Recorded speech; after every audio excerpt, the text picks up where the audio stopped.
Player Will.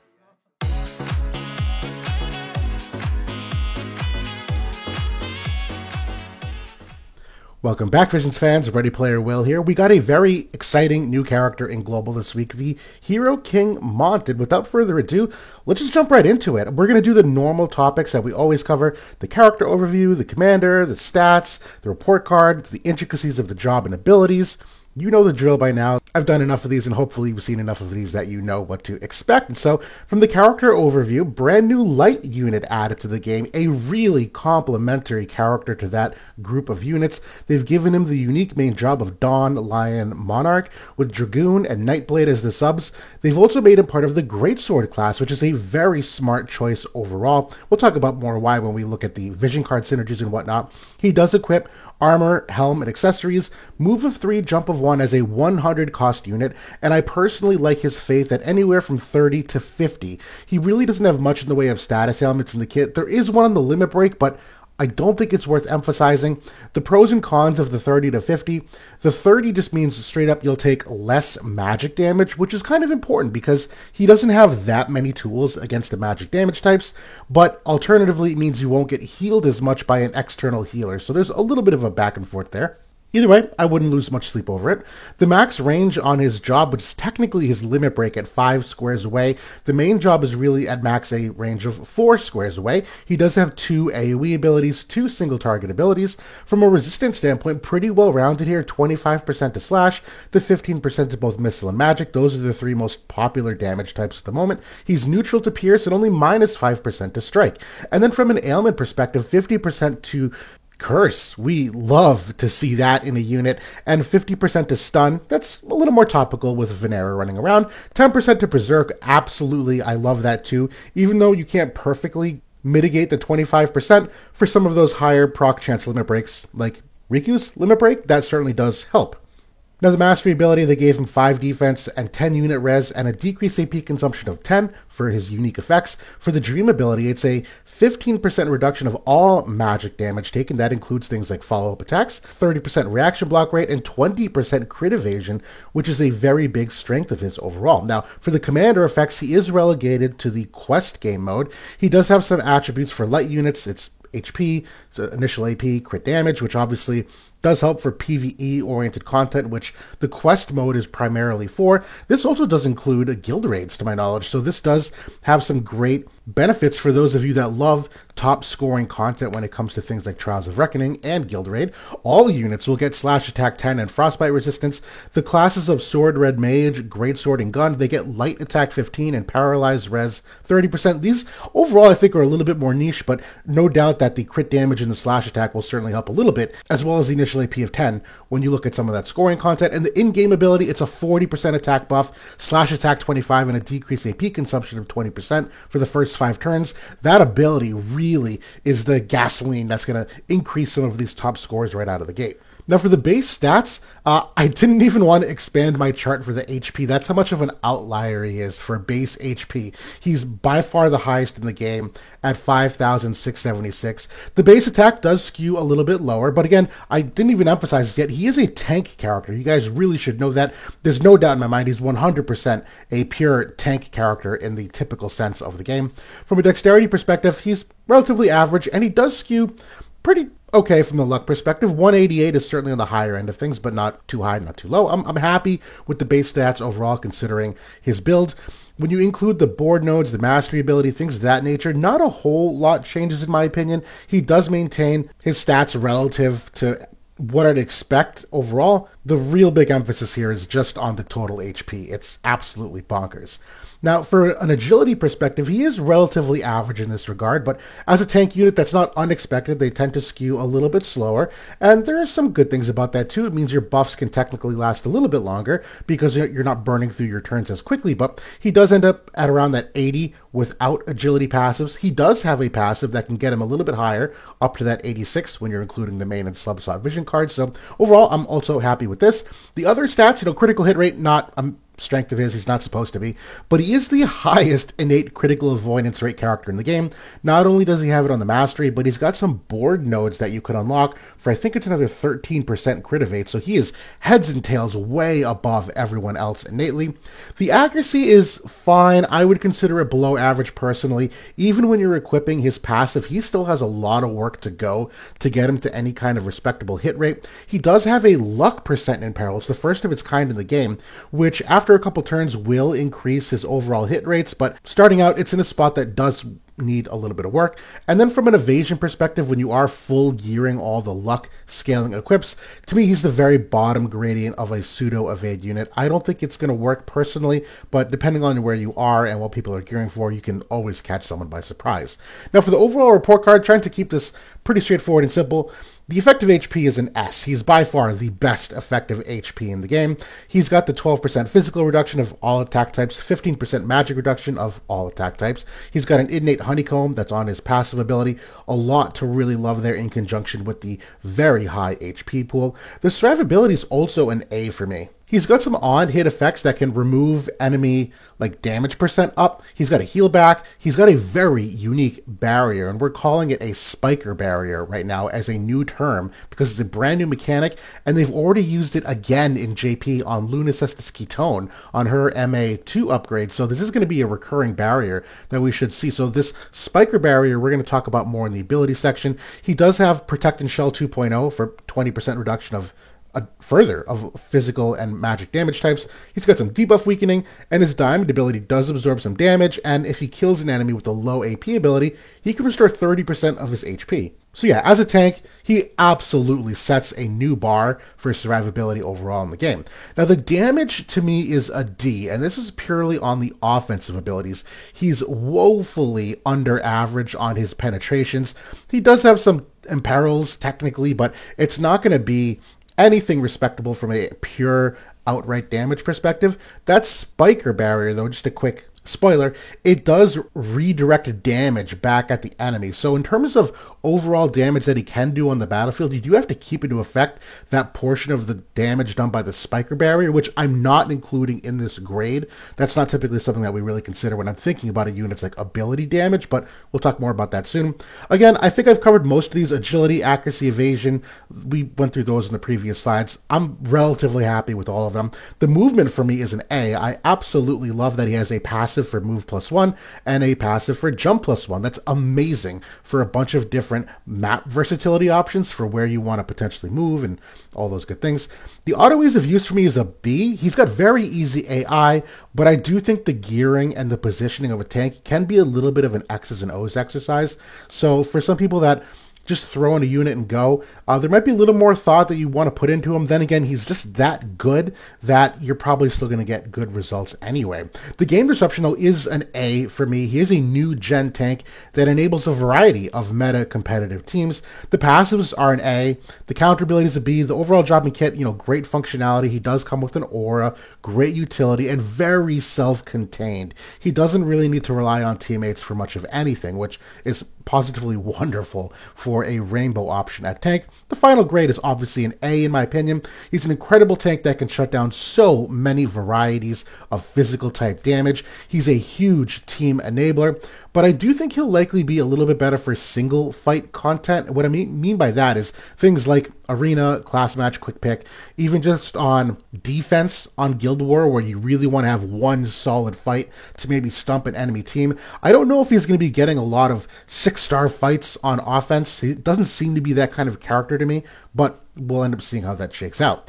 Now for the general thoughts, again, incredibly self-contained. The heal back, the damage absorb, he's got honeycombs, he's got general damage percent reductions, he can dispel haste on hit permanently, unless it's sealed, but he can permanently dispel haste on hit. The Protect and Shell 2.0, and he's got a buff for 30% accuracy innately. So overall, love all of those things. An amazing teamfight utility with that Dispel Haste on hit, the Dispel Courage on hit, which is another buff that he has. He can imperil the enemy luck percent, which is technically a double hit, which means you can chain off of it for some extra damage. He's got Barrier Break, Reduce Counter, a healing power down. He's got an aura that can reduce physical damage by 40% for his teammates and gives them 25% slash resistance as well. And he can decrease enemy chain resistance by 30% on hit, which again, when you talk about accumulating some of these chains, that's a little bit of a damage amplification for teammates. So overall, a lot of great utility. Greatsword is a really well-developed vision card class. They did him right by putting in this category. And Light is also a well-developed element with a lot of recent emphasis, in my opinion, far more than its dark counterpart. That being said, I do have major concerns about his damage, and realistically, it's a question around the team building and saying, like, how much will he need DPS on the team to carry the kill thresholds? Meaning, we're obviously in a meta right now for quite some time where we have a lot of really great supports and a lot of great healing with the healbacks and the absorbs and regen at this point now too. Realistically, can you still get enough damage in the turn rotation to meet some of those thresholds when you bring in someone like Mont who doesn't do a lot of damage on his attacks? Now, Thancred as a tank works because he does do an enormous amount of damage, far more than Mont will, just based on the numbers from my analysis. It begs the question, is he reliant on his own vision card for that 20 AoE res pen, which is coming next week?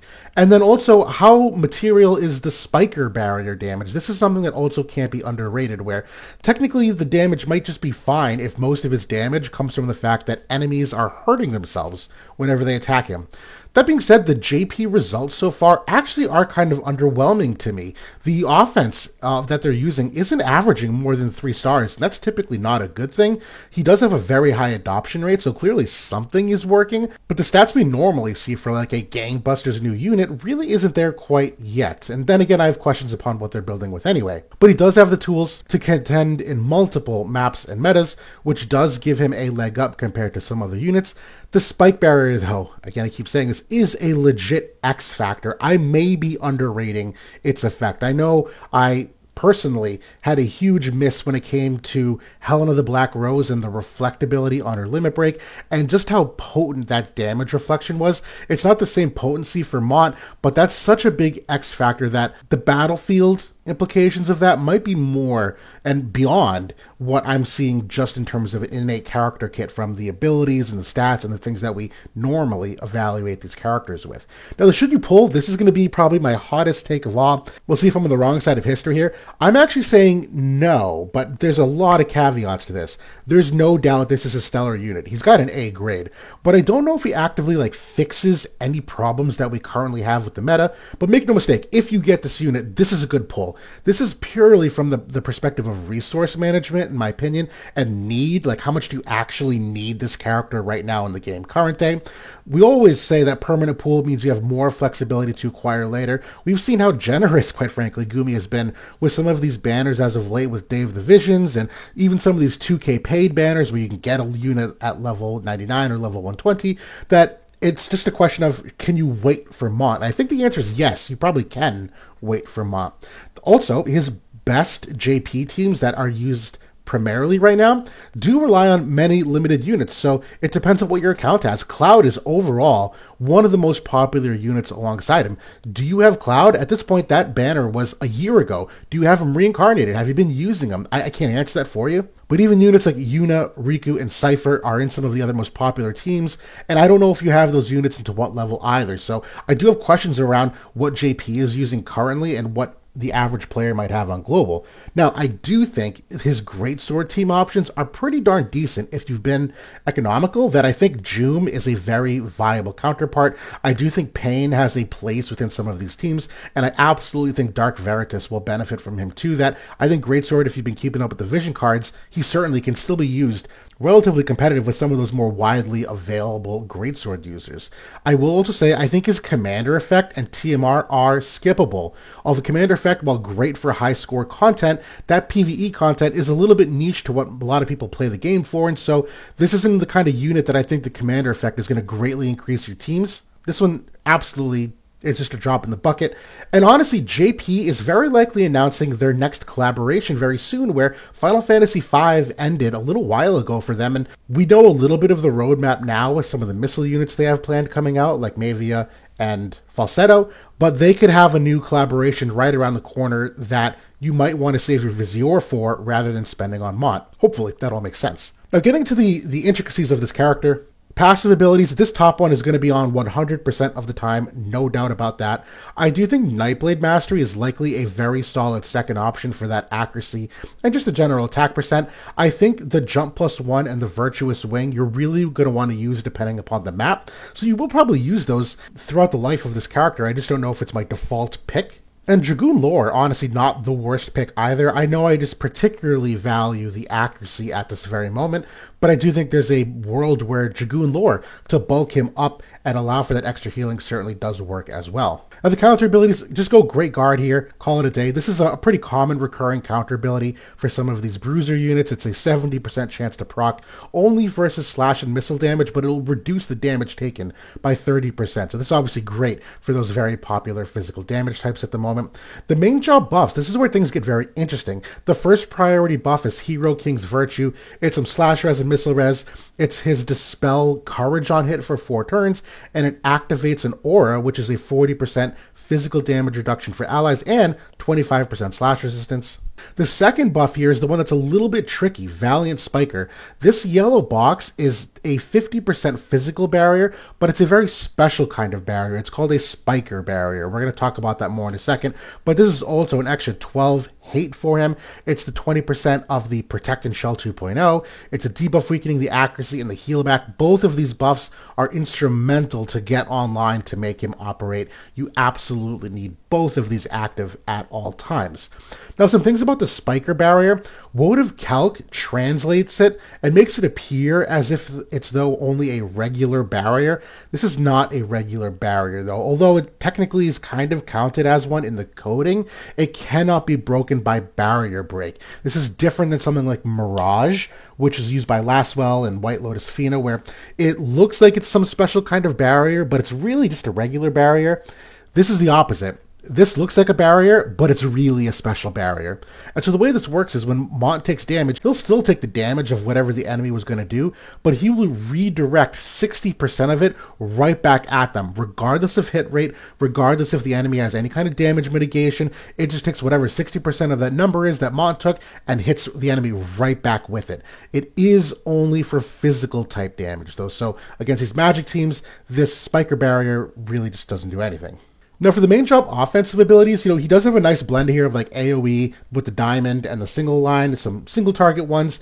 AP cost is pretty good considering that these are all 10% cheaper, and he does have some initial AP that he gives himself from his first passive and whatnot. The big one to really focus in on is Fangs of Dawn. This is a big diamond that's that range of 4 squares away. It will ignore teammates within it, which is very nice that you don't have to worry about friendly fire. It is a luck imperil of 25% for 3 turns, but that luck imperil will not only reduce the enemy evasion, but will also reduce their accuracy and reduce a little bit of their crit evasion. Not as materially so, but technically yes. The second ability here is just a single target. It's a physical barrier break, the reduced counter chance of the healing power down to 40. This is another great double hit. The fact that it has 2 double hits in the kit, really great for chaining opportunities. He does at least have a light imperil here too, and this low AP ability is where he can regenerate some health if he happens to kill an enemy. Overall, there's a lot of great utility within this kit, but more so than that, you have to recall that the first passive here grants effects on hit that he will also dispel haste and the physical and magic damage percent ups, but will also decrease chain resistance on every single hit as well. So this is also something to keep in mind, that every time you look at these abilities, you want to add on those pieces of utility as well. Now the limit break is a diamond of 5 squares away. It's the 67% chance to immobilize and grants himself a honeycomb barrier. While you might think to go higher faith so you can land the immobilized chance, I actually don't like that because I just don't think it's worth opening himself up to the extra magic damage. I do love this limit break for the honeycomb, and don't get me wrong, immobilize is still great, but one of the trends we've noticed as of late, ever since I started tracking this I think I started with June when I started making this list. Out of all the status elements they've given resistance to in the game, Immobilize has by far the most that Out of this list of, I don't even know, 20 units, 11 of them have immobilized res, and a lot of them have it at the 50% threshold. Many have it at the 10%. The bottom line is that because of how prevalent Shreka is with her own immobilize effect, even though Mont's percent is higher, people are already actively gearing for it. So I don't love making him higher faith just for the extra chance, given the fact that you're not catching anybody off guard with it. So maybe in the future, but for now, I'm not that worried about it. For the sub jobs, though, I'm sticking with this sub job. I absolutely love this, if only just for True Break. I think this is a great ability. It's a 60% crush for 3 turns of their slash resistance. It's a 100% hit chance. I don't mind this buff. I think this is absolutely niche, though. I would likely have this off most of the time because he's gonna probably want to use this on his teammates first before he uses his 2 self buffs, which to me, those 2 self buffs are absolute priority. But this does have some nice intangibles that I can nullify 4 of these ailment resistances while also giving the chain resistance, which there isn't a lot of ways to get that at this time. But overall, I actually just like the sub job for True Break. I leave it at that. I don't like the Dragoon sub job here for anything. Maybe Dragon's Standard if you wanted to get that mover jump buff, but again, you have to make sure it doesn't conflict with the others. Dragon's Skin I think is fair. I don't think he really needs it though. Could be worse. I mean, he gives himself Protect, and the reaction block rate is nice, but he's already got some of it in his kit that you would entertain this as a third potential buff, but I don't know if I want this sub job just for a maybe buff. And then Nightblade, I think this is okay too. I don't love this one either. Maiming Slash is very redundant with his level 120 ability. It is technically an AoE ability though, whereas the other one is a single target, so there is an argument that maybe you run Nightblade and just leave Maiming Slash on for the same kind of utility. It doesn't have the barrier break, but it does have the same exact reduced counter chance and decrease of healing power. So I would entertain that, but I don't think it's better than True Break, just to make sure you can guarantee that one hit and get the Slash Imperil. Now for the Team R review, this armor is not bad, but it's a teammate buff. The biggest thing for me on this is the HP number. This is very high for an armor. The stat itself I think is okay, but defense and unit res are both dispellable easily enough, and honestly I just don't love regen as a form of self-sustain. It's better than nothing, but I don't think it's enough that it's worth an entire buff above and beyond what your normal buffs are. This to me, I don't even know when I'd use this. It's okay, but I don't love this TMR either. Now for the drop-based vision cards, Greatsword does have some of the best in the game, and they have gotten so much emphasis on vision cards that have main slot attributes. They go very well in a variety of teams. I think Staff Black Mage, Gun, Sword Warrior, Bow, and Staff Devout all have very viable vision cards that can give them easy overlaps. Sword Warrior clearly stands out here as a very common synergy, but even ones like Book and Dagger and Gloves have just enough, particularly when you think about Mont, who doesn't need a lot of vision card support to do his job, that he can fit into all of these teams and perform his job with relative consistency no matter what. Even outside of some of these teams, it may not be perfect, but as a rainbow tank, you could entertain it. But obviously, 8 out of, I don't even know what, 13 classes is far more than average in terms of rainbow potential synergy. Now for the unique equipment, they did give him a unique sword here. It's initial AP of 20 and AoE pen of 20 for light units, and it's also the defense pen of 20. It has a very valuable 20% accuracy build here. I'm probably going with this in my opinion, particularly for someone like Mont, who I'm not really relying on, 50 attack stat making the difference for his overall damage. I think there's a good case why you would have the Ardor line on most of the time, but he can technically also equip Save the Queen, which does have a little bit of a physical damage reduction. It might be overkill considering the fact that he's already so good against physical type damage that you might just want to go for the one that's a little more offensive oriented. But even then, I think this is the kind of unit that you would always have the Maximilian armor on, and debatably you could go for something like the Alex Ring as well and just go without a weapon. That's a very common thing to do with your tanks, is to give them some kind of accessory that has some kind of utility on it, since damage isn't really their main responsibility. I think this is a thing that you're going to have to tweak with on your own, see what works. In terms of Espers, this is the same kind of idea that tanks are typically more focused around resistances and agility values, just to make sure you can get your turn order proper.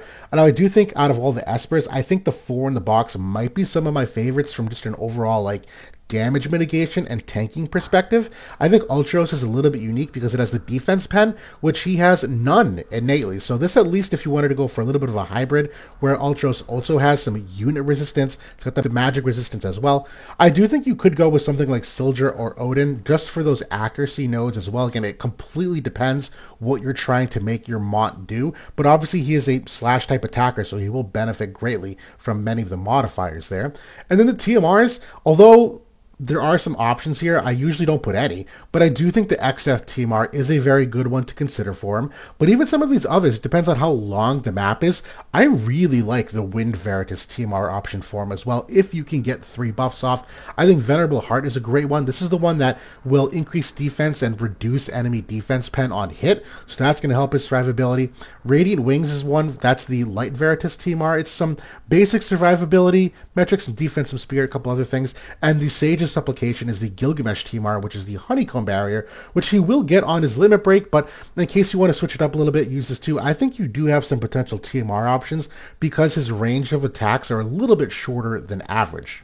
We're getting close to the end here. Some favorite teams. I actually have a lot of favorite teams for him. Now, right now in JP, the Hero Mont, Yuna, and Cloud variation is the most popular, but I really don't think they're getting stellar results with it. They're getting okay results, but it's not better than anything else we've really seen. But I do think that Summer Resnick in this team, and if you sub out even Cloud for someone like Cypher, this is far more of a well-rounded team. And Howl, the guild that JB79 and I are in, we've been running this variation of Resnick and Cloud or Resnick and Cypher with Thancred with very good results. Now, obviously, Thancred's a different kind of tank, but it's a very competent core of units that I would imagine it's very translatable to this team as well. I do think Mono Greatsword is another great option. These units do have enough bulk and innate sustain that they likely can go toe-to-toe with many others. Now, I don't think it's good for 2 fights, but for 1 single fight, I see no reason why you couldn't absolutely run this, and obviously Cloud or Pain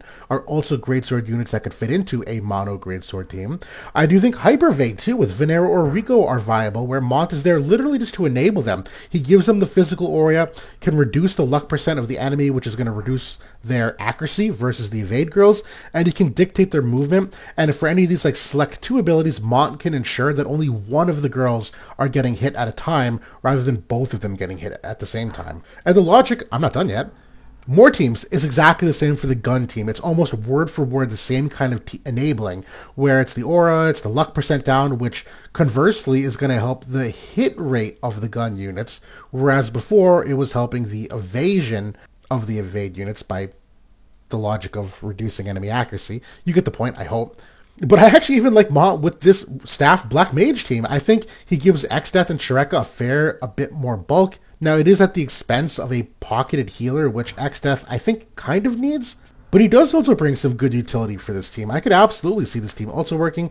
And just as an honorable mention, this was a great suggestion by a viewer a couple weeks ago. So please, give me thoughts and critiques. I'll put these in the presentations if I can. Just some cost or lower cost options. Now, I think out of 80 costs, I think Ramza or Lucio are probably the best options because they fall into the light category, and Ramza is Sword Warrior. 70 costs to me don't have a lot of great overlap with Greatsword. I don't like Bronwell personally as a 70 cost unit. From a 70 cost perspective, I'm probably just going Shals and Mont and some kind of third. I think Lilith is a valuable other partner. I think she does really well with Mont in terms of like that bulkier type of unit.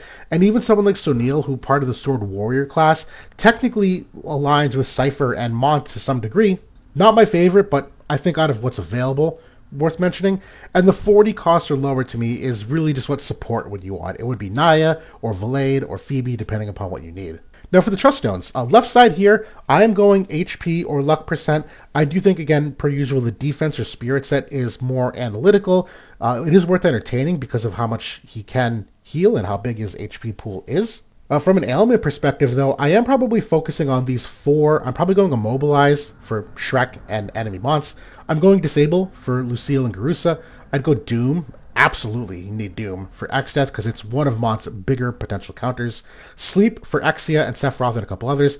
The borderline ones to me are the Berserk, where he has some innate resistances, and if he's a lower faith overall, you might not need to worry about Riku and Sephiroth, and the blind one too is kind of borderline.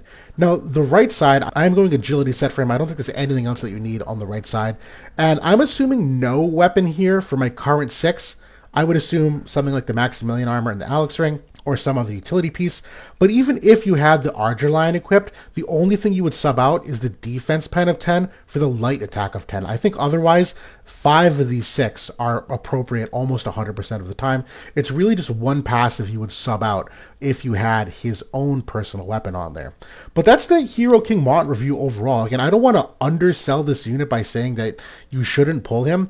It's literally just a resource perspective and how much value I think he can give you that you may not already have. This is no doubt, though, a stellar unit. No doubt a unit that a lot of people are pulling. No doubt a unit that's going to open up doors for a lot of teams in some new and creative ways. Either way, those of you that have pulled him, excited to hear your feedback. I have him today, so then again, I pull every unit, so that's not surprising. But I'm excited to see the results that I can get with him as well. But that's it for now. Thanks for watching, everybody. I will see y'all soon.